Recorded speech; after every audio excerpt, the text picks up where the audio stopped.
Aku menggunakan rempah ayam madu instan. Ni dia.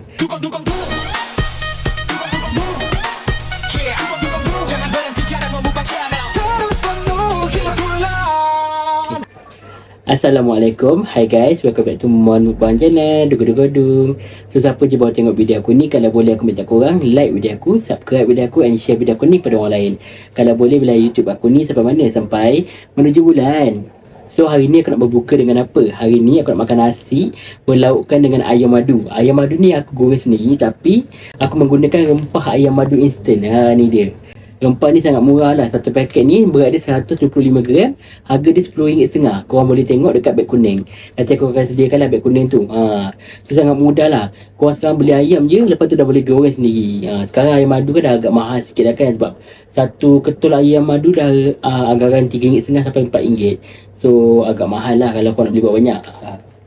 So tak mau masa lagi, jom tengok aku makan ayam madu ni dengan nasi putih. So aku akan rasa lah macam mana rasa dia sedap ke tak. So tanpa kita nak membuang masa lagi, jom kita try makan.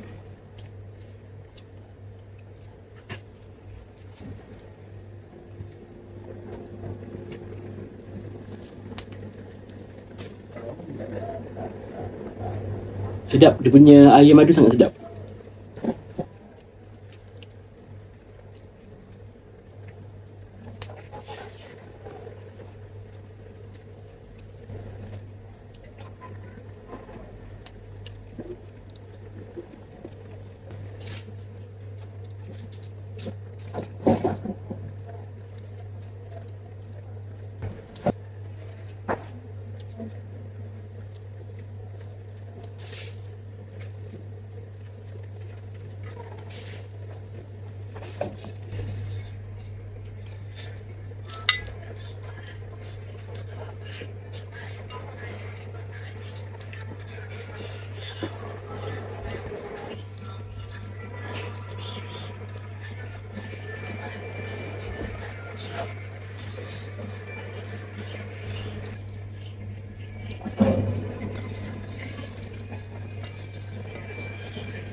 So Alhamdulillah dah makan, dah kenyang dah, memang sedap gila.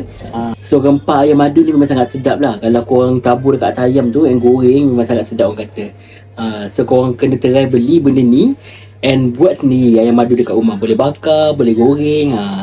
So kena try beli benda ni, memang sangat berbaloi lah. Harga dia RM10.50 untuk satu paket ni. So korang boleh try nanti.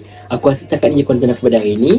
Jangan lupa untuk korang like video aku, subscribe video aku and share video aku ni pada orang lain. Kalau boleh biarlah YouTube aku ni sampai mana? Sampai menuju bulan. Kalau sedap